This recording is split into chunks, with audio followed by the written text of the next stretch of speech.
जय गुरु जी संगत जी। वीडियो को लाइक कीजिए, चैनल को सब्सक्राइब कीजिए और बेल आइकन को प्रेस कर दीजिए ताकि आपको लेटेस्ट वीडियो की जानकारी अच्छे से मिल सके। जय गुरु जी संगत जी। गुरु जी का अनंतम अनंतम शुक्राना। गुरु जी के श्री चरणों में कोटि कोटि प्रणाम और प्यारी प्यारी संगत को जय गुरु जी। संगत जी, जिंदगी में आप जो करना चाहते हैं वो जरूर कीजिए। ये मत सोचिए कि लोग क्या कहेंगे, क्योंकि लोग तो तब भी कुछ कहते हैं जब आप कुछ नहीं करते। लोग क्या कहेंगे ये सोचकर अगर आप कुछ नहीं कर रहे तो समझ लीजिए कि जीवन की पहली परीक्षा में आप हार गए हैं। और गुरुजी ने हमें इन सभी प्रकार की नेगेटिविटी से हमेशा दूर रखा है, हमें सभी अंधविश्वासों से दूर रखा है, हमें सभी नेगेटिव थॉट से दूर रखा है। तो हमें अपने हिसाब से कर्म करना चाहिए या लोगों के हिसाब से कि वो क्या कहेंगे या वो क्या सोचेंगे। इस बात का जवाब हम सत्संग के अंत में एक कहानी के माध्यम से समझेंगे। संगत जी, आज का सत्संग भी बहुत बहुत खास है, बहुत महत्वपूर्ण है, बहुत सुंदर सत्संग है। गुरु जी की ही प्यारी और ओल्ड संगत का सत्संग है।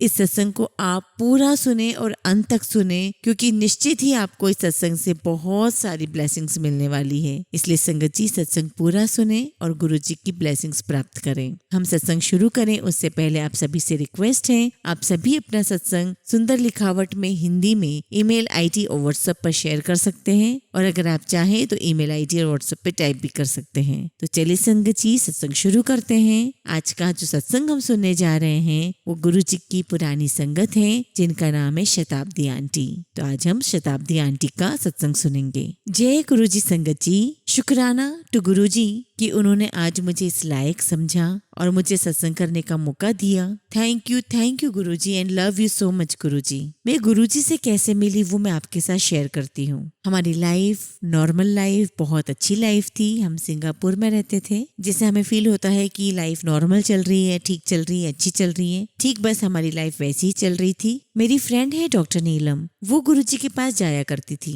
गुरुजी ने उसे मेरी लाइफ में प्रॉब्लम स्टार्ट होने से पहले 1 साल पहले ही उसे बता दिया था कि जब तेरी फ्रेंड को प्रॉब्लम होगी तो ओनानो ले आई। और ये बात हम भूल गए, क्योंकि बिकॉज एवरीथिंग वाज परफेक्ट, इसलिए ये बात दिमाग से हमारी निकल गई। मैंने डॉक्टर नीलम से गुरुजी के बारे में सुना था, काफी सुना था, पर मैं कुछ कमेंट नहीं करती थी। मैंने डॉक्टर नीलम आंटी से जानने की कोशिश की है कि गुरुजी कौन है। इवन मैंने टीवी में, इंटरनेट पे भी काफी बार देखा है। हालांकि गुरुजी कभी उस तरीके से टीवी में आए नहीं। अब सोशल मीडिया पर हम उनके बारे में जानकारी निकाल लेते हैं। सो बेसिकली उस समय मुझे कुछ भी गुरुजी के बारे में आइडिया नहीं था। एक बार डॉक्टर नीलम आंटी ने मुझे याद दिलाया कि तुझे याद है कि गुरुजी ने ऐसा बोला था। उसी दौरान संगत जी, मेरे हस्बैंड के एक रिलेटिव हैं, उनको काफी हेल्थ इश्यूज चल रहे थे, काफी प्रॉब्लम चल रही थी और वो कोमा में थे। द मोमेंट आई डिसाइडेड कि गुरुजी के पास जाना है, और जैसे ही मैंने सोचा, मैंने तुरंत ही डॉक्टर नीलम आंटी को फोन किया कि मुझे गुरुजी के पास जाना है। और उसी समय फोन आता है कि वो जो अंकल है जिनके बारे में जिक्र कर रही थी मेरे हस्बैंड के रिलेटिव, वो कोमा से बाहर आ गए। तो हमें बहुत पॉजिटिव लगा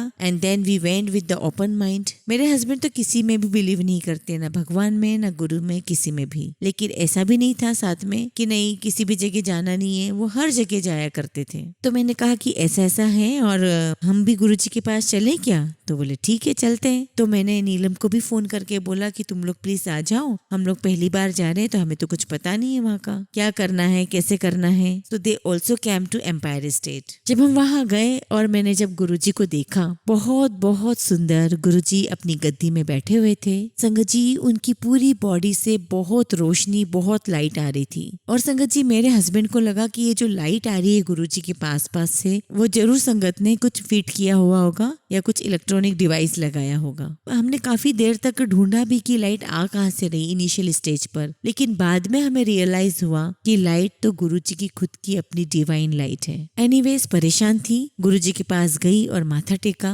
और गुरुजी ने मुझे बस जैसे हाथ से इशारा करते हैं वैसे इशारा कर दिया। मुझे बहुत बुरा लगा, मैं फिर भी बैठ गई और वहाँ शब्द चलता रहा। कुछ समझ तो नहीं आ रहा था, लेकिन बहुत अच्छा लग रहा था। संगत जी, सत्संग सुने, सब कुछ किया, पर मन के अंदर बहुत बेचैनी थी। बावजूद उसके हमने चाय प्रसाद ली, लंगर किया। फिर मैं गुरुजी के पास बात करने गई तो गुरुजी ने कहा नहीं, आज नहीं। और संगत जी, आप बिलीव नहीं करोगे, मुझे इतना गुस्सा आया, इतना गुस्सा आया। मैंने अपनी फ्रेंड नीलम को बोल दिया कि नीलम, अब मैं यहाँ पर कभी नहीं आऊंगी। और ये बोलकर मैं उठकर चली गई और अभी मैं एम्पायर स्टेट के मेन गेट तक ही पहुंची थी और जैसे मैं गेट तक पहुंची मेरा फिर से मन हुआ I need to go back. मैंने नीलम से कहा कि नीलम मुझे वापस जाना है अंदर। तो कहने लगी कि नहीं, गुरुजी से आज्ञा लेने के बाद दोबारा नहीं जाते हैं। तो मैंने कहा कि नहीं, मुझे तो जाना है। और संगत जी दोबारा जब हम अंदर गए तो हमने माथा टेका गुरुजी के सामने दोबारा, और नीलम ने भी गुरुजी को माथा टेका और वो बोलना चाहती थी कि गुरुजी इसको बहुत प्रॉब्लम है, लेकिन उसे बोलने नहीं दिया, उसे डांट दिया। कहते हैं आ गई डॉक्टरनी की वकील। तो उस टाइम तो संगत जी मुझे ऐसा लगा कि शायद नीलम ने पहले ही बता दिया था कि मैं कौन हूँ। पता नहीं वो पल कैसा था। जैसे ही गुरुजी ने ये बात बोली कि आ गई डॉक्टरनी की वकील, वो क्या मनोभाव था मैं नहीं बता सकती।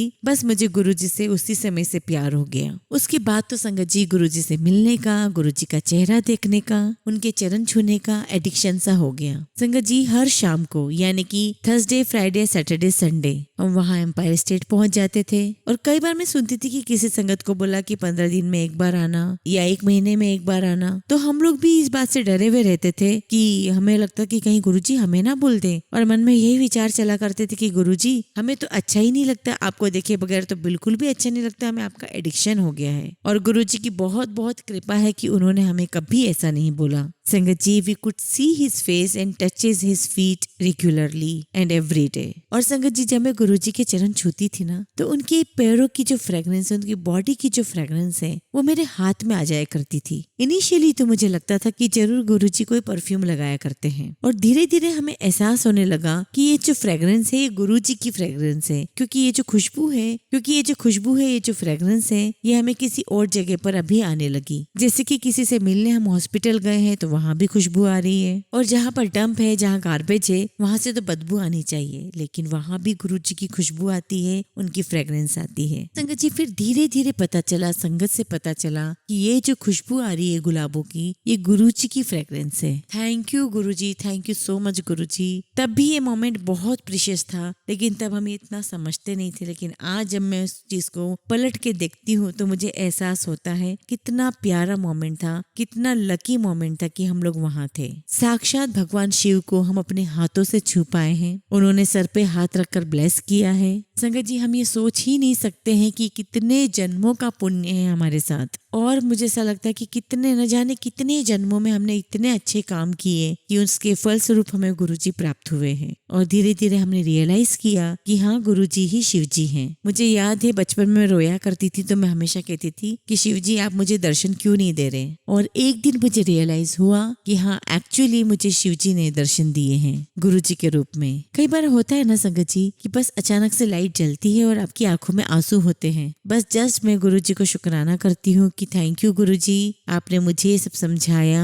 संगत जी ऐसे मैं गुरुजी से मिली, और मैं ऐसे गुरुजी के कमरे में बहुत लोगों को देखती थी कि गुरुजी कभी कभी उन्हें अपने कमरे में ले जाकर के ब्लेस करते थे। और संगत जी ये सब देख करके मुझे बहुत जेलसी होती थी, और मैं मन ही मन गुरुजी से बात करती थी कि गुरुजी आप मुझे क्यों नहीं ले जा रहे हो, मुझे कब बुलाओगे, गुरुजी मुझे भी प्लीज ऐसे ही ब्लेस कीजिए। ये सब मैं बातें बोला करती थी। और कई बार संगत जी मुझे ऐसा लगता था कि शायद मैं इतनी अच्छी नहीं हूँ, इसीलिए गुरुजी मुझे ब्लेस नहीं कर रहे हैं। और कई बार मैं गुरुजी से माफी भी मांगा करती थी कि गुरुजी आप जो दोगे वो ठीक है, मैं आपसे कुछ भी नहीं मांगूंगी, लेकिन फिर से यही मांगती थी। और फिर उसके बाद तो गुरुजी ने चोला छोड़ दिया और हम लोग की हालत बहुत खराब थी। इस बात को डाइजेस्ट करना हमारे लिए पॉसिबल नहीं था। जब गुरुजी ने चोला छोड़ दिया संगत जी तो मैं उनसे पूछा करती थी, उनसे प्रार्थना किया करती थी कि गुरुजी जब आप स्वरूप में थे, जब आप चोले में थे, तब तो मैं जो बोला करती थी वो सारी मेरी विशेष पूरी हुई है, मेरी हर परेशानी आपने दूर की है। लेकिन अब क्या, अब तो आप अपने फिजिकल फॉर्म में नहीं हैं। अब मैं अपनी परेशानियां कैसे आपको बताऊं, या बताऊं भी तो कैसे दूर होगी, आप कैसे सॉल्व करोगे। फिर दूसरे ही पल मेरे मन में एक ख्याल आता था कि नहीं, यहाँ बैठकर अगर हम गुरुजी को बोल रहे हैं तो हमें बार बार रिमाइंड करवाने की जरूरत नहीं है, गुरुजी सब कुछ देख लेंगे। उसके बाद 2007 में मेरी फैमिली और डॉक्टर नीलम की फैमिली हमने सोचा कि डुगरी चलते हैं। तो डॉक्टर नीलम ने मंदिर से परमिशन मांगी और उन्हें परमिशन मिल गया और वहाँ हम चले गए।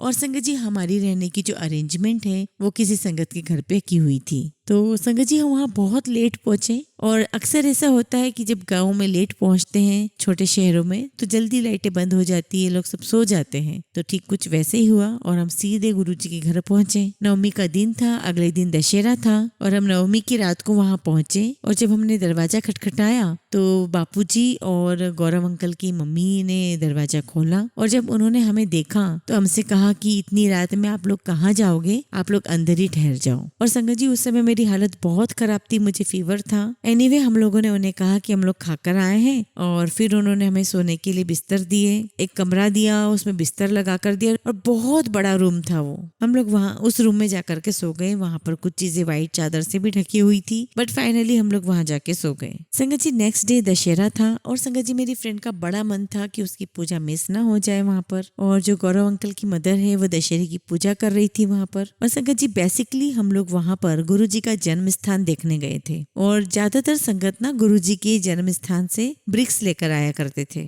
तो हम लोग वहां चले गए, वहां से ब्रिक्स लेकर आए, मत्था टेका। सो फाइनली संगत जी हम लोग ब्रिक्स लेकर आए जहाँ पर गुरु जी का जन्म हुआ था। फिर जब हमने गौरव अंकल की मदर को कहा कि अब हम चलते हैं तो उनकी मदर कहती कि नहीं, अगर हमने किसी संगत को बिना खाए पिए दशहरे वाले दिन भेज दिया तो अच्छा नहीं लगेगा। और कहा कि आप गुरुजी का फेवरेट नाश्ता करके जाना। संगत जी गुरुजी का फेवरेट नाश्ता क्या था? मक्की और मेथी की रोटी, लाल मिर्च की चटनी और चाय प्रसाद। वहाँ हमने बर्तन सेवा किया और गौरव अंकल की मम्मी जो भी कर रही थी वो उस काम में हमने अपना हाथ बटाया। इसके बाद उन्होंने गुरुजी के खूब सत्संग किए, उनके बचपन के बारे में, उनके बारे में बहुत कुछ बताया गौरव अंकल की मम्मी ने। और फिर गुरुजी के वहां पर जितने भी चोले थे वो सारे निकाले, हमने उन चोलों को गले से लगाया।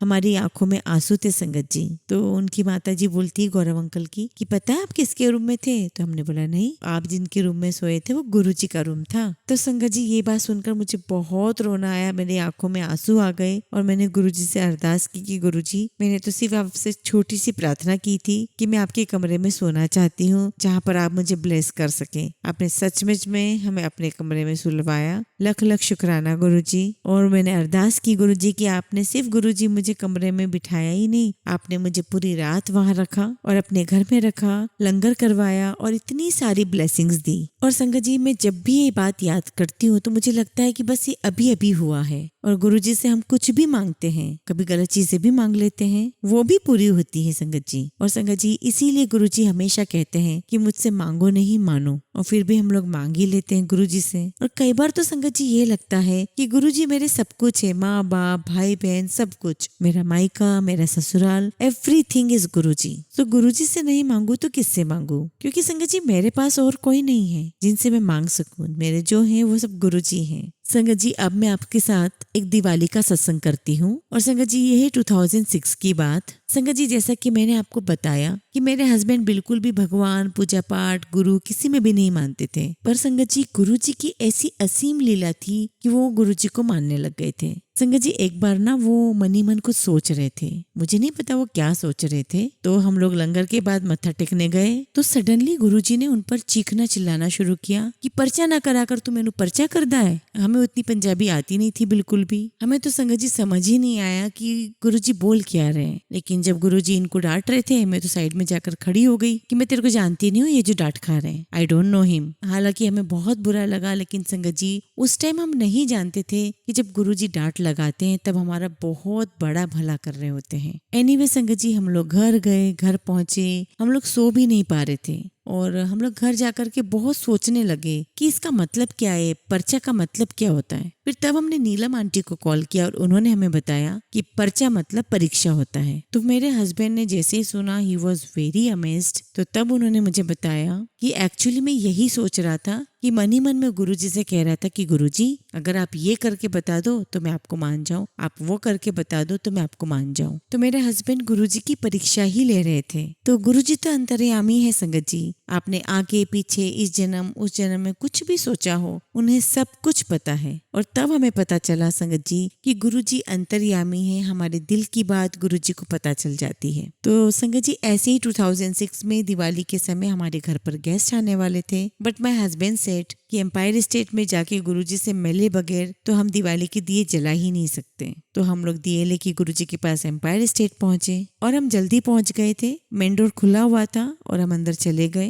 लेकिन गुरुजी वहाँ अंदर नहीं थे। तो कई बार तो ऐसा होता था कि हम पहुंचते थे तो गुरुजी बैठे हुए होते थे और कई बार गुरुजी अंदर रहते थे। तो वहाँ पे कोई संगत भी नहीं थी, हम वहाँ बैठे, हम वेट करते रहे। तो वहाँ बैठे बैठे मैं घड़ी देखती रही कि बहुत देर हो गई, आधा घंटा हो गया है, अब चलते हैं, गेस्ट आने वाले हैं। और इधर गुरुजी निकले ही ना। और मेरे हस्बैंड तो बोले नहीं, मैं तो गुरुजी से मिलके ही जाऊंगा। तो मुझे लगा कि इनको बोलना तो बेकार है, मैं गुरुजी को ही बोलती हूँ। तो फिर मैंने गुरुजी से प्रार्थना की कि गुरुजी आप प्लीज प्लीज 10 मिनट में आ जाओ, हमें अपने चरण छूने दो क्योंकि घर में गेस्ट आने वाले हैं, हम भी वहां पर जाएं। And Sangat ji, thanks to गुरुजी, गुरुजी सच में 10 मिनट में बाहर आ गए। गुरुजी के चरणों में हमने दिए रखे और गुरुजी ने हमें ब्लेस किया और कहा कि चल जा बाहर जाके लगा दे। संगत जी, 2006 में एम्पायर स्टेट में जो पहले दिए बाहर जले थे वो मैंने और मेरे अंकल जी ने जलाए थे। हमारी बेटी भी हमारे साथ थी, श्यामा आंटी। तो संगत जी, कितनी बड़ी ब्लेसिंग है कि हमें सौभाग्य प्राप्त हुआ कि हमने गुरुजी के एम्पायर स्टेट में हमने पहले दिए जलाए। और आज मैं ये समझ पा रही हूँ संगत जी कि मेरे हस्बैंड की जिद की वजह से हमें इतनी बड़ी ब्लेसिंग मिली। संगत जी, मेरी बेटी को सीवियर अस्थमा था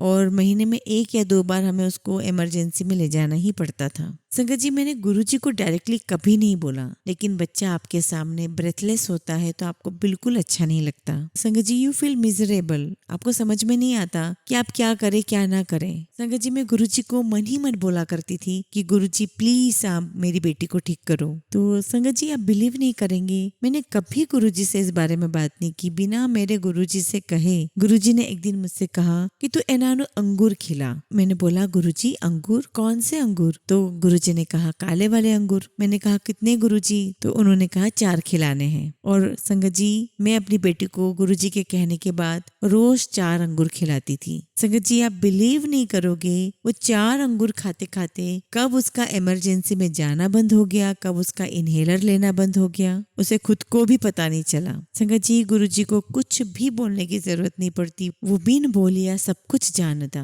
गुरुजी को कुछ भी बताने की जरूरत नहीं है। संगत जी, जब गुरुजी ने चोला छोड़ दिया था उसी दौरान की बात है। मेरी बेटी 8 साल की थी और उसे किडनी में स्टोन हो गए थे। और संगत जी, उस दौरान मैं अपनी लाइफ के बहुत बुरे फेज से गुजर रही थी। मैंने यहाँ तक सोच लिया था कि मैं सुसाइड कर लूं, ऐसी फेज थी वो। और जब रात में मेरी बेटी दर्द के मारे चिल्लाती थी, कराती थी, तब मुझे गुरुजी पे बहुत गुस्सा आता था। तब मैंने कहा गुरुजी से कि गुरुजी बाकी सब तो मैं टॉलरेट कर लूंगी, लेकिन ये बच्चा चीख रहा है, इसको कैसे टॉलरेट करूं? Please do something about it Guruji. Sangat ji, हम एक सत्संग में गए थे तो वहां से मुझे चॉकलेट मिली थी इक्लेयर्स और कहा था इसे 5 बजे तक खिला देना। और फिर वही संगत जी, इसे मैंने गुरुजी की आज्ञा मानते हुए उसे 5 बजे तक खिला दिया। संगत जी, अगले दिन उसका अल्ट्रासाउंड हो चुका था और एक डाई डाल करके भी टेस्ट किया जाता है जिससे हमें स्टोन के एग्जैक्ट लोकेशन पता चलते हैं। और उसकी दोनों टेस्ट हो चुके थे अपोलो से। और संगत जी, उसे 3 स्टोन निकले थे। और संगत जी, जब हमने ये प्रसाद खिला दिया उसे और नेक्स्ट डे सुबह जब हम उसको हॉस्पिटल लेकर गए, संगत जी अल्ट्रासाउंड कराना था, हमने अल्ट्रासाउंड कराया तो वहाँ जो रेडियोलॉजिस्ट था उसने मुझसे पूछा कि आप इसे किस लिए लाए हो? तो मैंने कहा कि इसको स्टोन है ना, तो उसके ट्रीटमेंट के लिए तो पेडियाट्रिशियन ने मुझे यहाँ भेजा है। तो उसने कहा कि इसे तो कुछ है ही नहीं। तब मुझे लगा आई न्यू इट, ये गुरुजी ही है। संगत जी, 3 स्टोन ओवरनाइट गायब हो गए थे। 3 स्टोन गायब, बिल्कुल गायब। और हम ये सारी रिपोर्ट्स लेकर पेडियाट्रिशियन के पास गए। उन्होंने रिपोर्ट्स देखी भी नहीं और प्रिस्क्रिप्शन में मेडिसिन लिखने लग गए कि आपका ये ट्रीटमेंट है, अब आपको ऐसा देना है, ये देना है, ये दवाई देनी है। तो मैंने उन्हें कहा कि आप सुन तो लो, रेडियोलॉजिस्ट ने कहा ऐसे स्टोन है ही नहीं। तो उन्होंने मुझे कहा हो ही नहीं सकता। तो मैंने उन्हें रिपोर्ट्स दिखाई। तो मैंने कहा रिपोर्ट रखा हुआ है आपके सामने, आप देखिए। और जैसे ही उन्होंने रिपोर्ट देखी संगत जी और मुझसे पूछने लगे कि आपने इसे क्या खिलाया, कि आपने इसे कुछ दिया था खाने को। अब संगत जी, मैं उन्हें क्या बोलूं कि मैंने श्यामा को क्या दिया था। ये तो सिर्फ गुरुजी की मेहर थी, सिर्फ उनकी कृपा थी। उसे जितना सफर कराना था कराया और उसे बाहर निकाल दिया। थैंक यू गुरुजी, शुक्राना गुरुजी इस चीज के लिए। और संगत जी, आज तक मेरी बेटी को कोई प्रॉब्लम नहीं है और मुझे पूरा यकीन है कि आगे भी नहीं होगी, क्योंकि गुरुजी ने किसी चीज को अगर टच कर दिया है तो सोना बन जाती है, उस बात में तो कोई डाउट ही नहीं है। ऐसे ही संगत जी मुझे पीसीओडी था और संगत जी एक बार जब ये हो जाता है तो क्योर नहीं होता, ये रहता है बॉडी में। और मैंने इसके लिए कोई सर्जरी कोई ट्रीटमेंट करवाया भी नहीं था और ना ही मैंने गुरुजी से कभी अरदास की थी कि गुरुजी मेरा ठीक कर दीजिए, क्योंकि संगत जी मेरे सामने तो बहुत सारी मेरी लाइफ में बड़ी बड़ी चीजें थी, बड़ी बड़ी प्रॉब्लम्स थी, तो मुझे तो उन सब परेशानियों के लिए प्रे करना था। और पहले भी संगत जी मैं अल्ट्रासाउंड करवाया मैंने बीच में, और अभी 2 साल पहले भी मैंने अल्ट्रासाउंड करवाया। ये पीसीओडी है ही नहीं मुझे अब। और Sangat ji without any surgery any medicine ये है ही नहीं। ये कौन कर सकता है संगत जी? गुरुजी के अलावा तो किसी और से पॉसिबल ही नहीं है संगत जी। थैंक यू सो मच गुरुजी इतना ध्यान रखने के लिए। संगत जी अगर मैं आपसे आज बात कर रही हूँ, सत्संग शेयर कर रही हूँ, जिंदा हूँ, तो ओनली बिकॉज ऑफ गुरुजी। संगत जी एक बार मेरा बर्थडे था, हमने डिसाइड किया था कि हम गुरुजी के पास जाएंगे, मत्था टेकेंगे, आशीर्वाद लेंगे और फिर वहां से चाइनीज खाने चले जाएंगे, क्योंकि मेरी डॉटर को खाना था चाइनीज। तो संगत जी हम गए, हमने मत्था टेका। और संगत जी गुरुजी मुझसे कम बात करते थे और मेरे हस्बैंड से ज्यादा बात करते थे। और एक्चुअली हमने सोचा था कि मत्था टेकेंगे, चाय प्रसाद लेंगे और निकल जाएंगे। हमने मत्था टेका और गुरुजी ने बोला चल जा ऊपर जाकर बैठ जा। तो संगत जी हम ऊपर जाकर बैठ गए। तब मेरे हस्बैंड ने बोला कि आज तेरा बर्थडे है और गुरुजी तुझे लंगर खिलाए बगैर भेजेंगे नहीं। सो आई थैंक गुरुजी कि उन्होंने मुझे इतना ब्लेस किया, इतना मेरा ध्यान रखा कि बर्थडे वाले दिन उन्होंने पूरा लंगर करवाया, अमृत चखा के हमें भेजा। और फिर हमने अपना प्लान पोस्टपोन किया कि हम आज गुरुजी के यहाँ से सीधे घर जाएंगे, और हम सीधे घर गए और हमने चाइनीज वाला प्लान नेक्स्ट डे किया। हाँ, इससे मेरी बेटी जरूर थोड़ी सी अपसेट हो गई थी, बट अब वो सब समझती है कि इसका मतलब क्या है। संगत जी आपको मैं एक रिसेंट सत्संग सुनाती हूँ। जब मेरा 50th बर्थडे था और मैंने अपने दोस्तों के साथ प्लान किया था अमृतसर जाने का, गोल्डन टेम्पल। तो हम लोग 5 दिन अमृतसर में रुके और संगत जी मेरा एजेंडा यही था कि हम लोग वहां पर जितनी ज्यादा देर वहां अमृतसर में बैठ सकते गोल्डन टेम्पल में हम बैठे। तो संगत जी ज्यादातर हमारा दिन में टाइम वहीं बीतता था, वहीं बैठते थे। संगत जी जिस दिन हम आने वाले थे,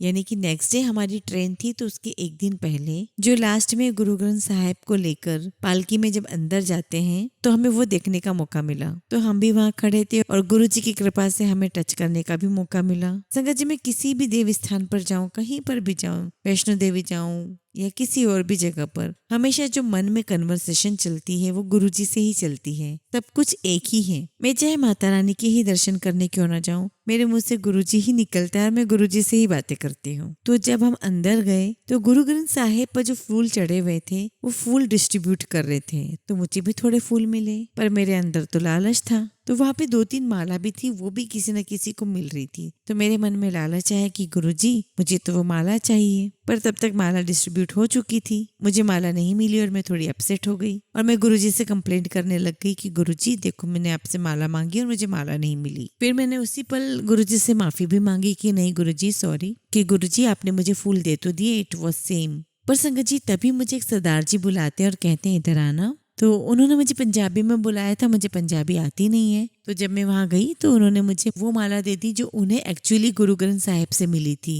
और संगत जी मैंने अपनी झोली फैलाई और उन्होंने मुझे माला दे दी, और वो माला मैंने अभी तक संभाल के रखी हुई है। और मैंने गुरुजी को इतना शुक्राना बोला, इतना शुक्राना बोला, and that was my birthday gift. संगत जी गाड़ी देना, बंगला देना गुरुजी के लिए तो बड़ा आसान काम है, लेकिन जब इस तरीके की कोई चीजें आपके साथ होती है ना तो आप बहुत ब्लेस्ड फील करते हो। और जो चीज मेरे साथ हुई है, and I was very lucky, और मैंने बहुत ब्लेस्ड फील किया कि गुरुजी देखो कितनी मन की बातें सुनते हैं, हर पल वो आपको समझते हैं। संगत जी ऐसी डिवाइन चमत्कार तो बहुत बहुत लोगों के साथ हुए हैं, जैसे अमृत वर्षा हुई है या लोगों ने स्वरूप से बातें करते हुए देखा है। तो मेरे साथ ऐसा एक इंसिडेंट हुआ है जो एक ही बार हुआ है, और मेरे घर पे एक स्वरूप है गुरुजी का। और संगत जी मैं बहुत ज्यादा परेशान थी, तो मैंने गुरुजी से प्रार्थना की कि गुरुजी सारी परेशानियां दूर कर दो, मैं बहुत बहुत परेशान हूँ, आप सब कुछ ले लो, सब कुछ ले लो, मैं बहुत परेशान हूँ, मुझसे कुछ बर्दाश्त नहीं हो रहा अब।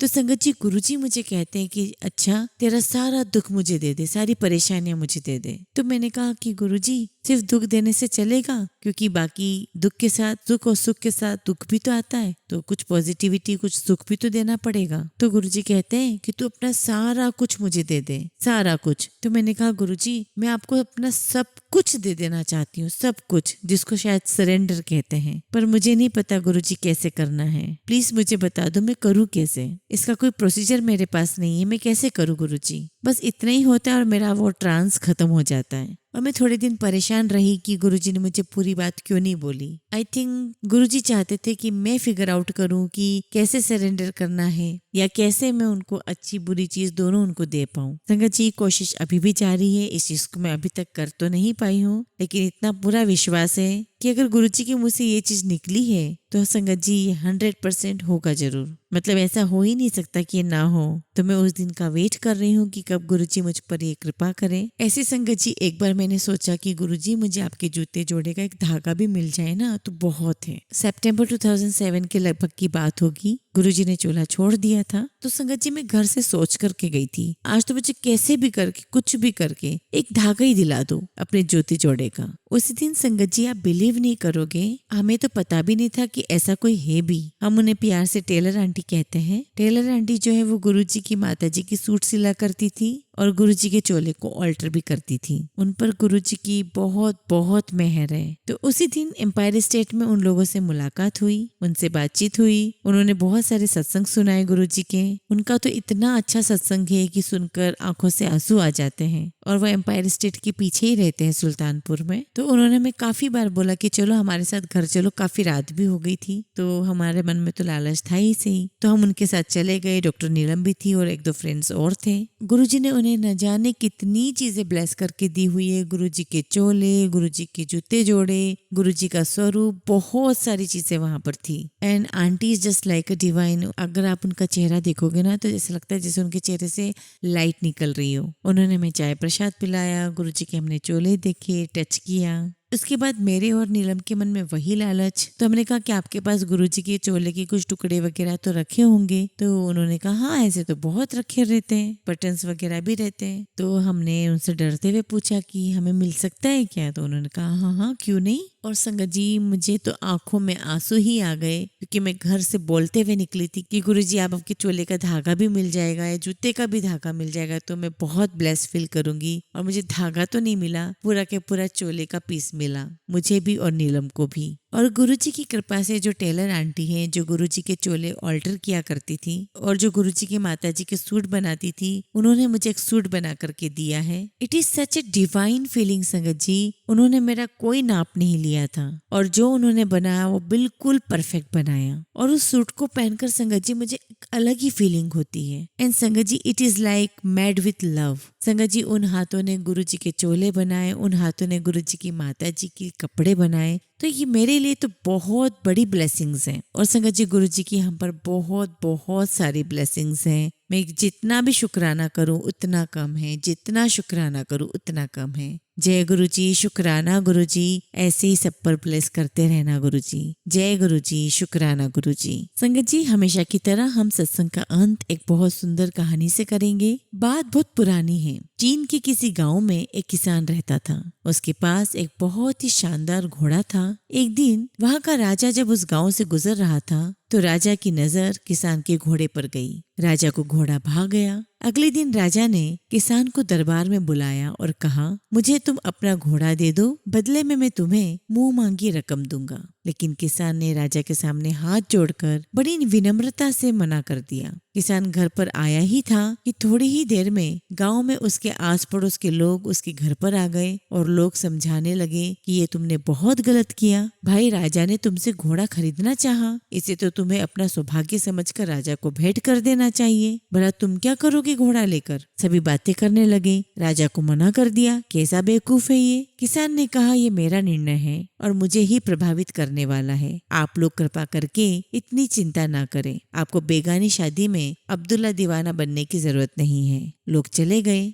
अभी थोड़े ही दिन बीते थे कि किसान का घोड़ा कहीं खो गया, यानी कि भाग गया। इस खबर को सुनते ही फिर आसपास के लोग किसान के दरवाजे पर आने लगे, कहने लगे बहुत बुरा हुआ, लेकिन हमने तो तुमसे पहले ही कहा था, तुमने हमारी एक न सुनी। लेकिन यार बहुत बुरा हुआ तुम्हारे साथ। किसान ने लोगों से कहा, ये तो पता नहीं कि क्या हुआ, हाँ लेकिन आप लोग इतनी चिंता ना करें, घोड़ा मेरा गया है, आप लोग इतने परेशान ना हो। लेकिन किसान की कौन माने, लोग आते रहे और मुफ्त में मशवरा देते रहे। थोड़े दिनों बाद एकाएक किसान का घोड़ा वापस लौट आया, और तो और इस घोड़े के साथ 7-8 और घोड़े कहीं से उस किसान के पास आ गए। जैसे ही बात गांव में फैली, आसपास के लोग फिर आने लगे, कहने लगे यार कितनी गजब किस्मत है तुम्हारी, बहुत चालाक हो तुम अपने घोड़े को सिखाकर इतने घोड़े ले आए अपने पास। किसान ने फिर लोगों को धन्यवाद करके उन्हें घर तक भेज दिया। कुछ दिनों बाद एक दिन घोड़े को ट्रेनिंग देते देते किसान का बेटा घोड़े से गिर गया और उसके पैर टूट गया।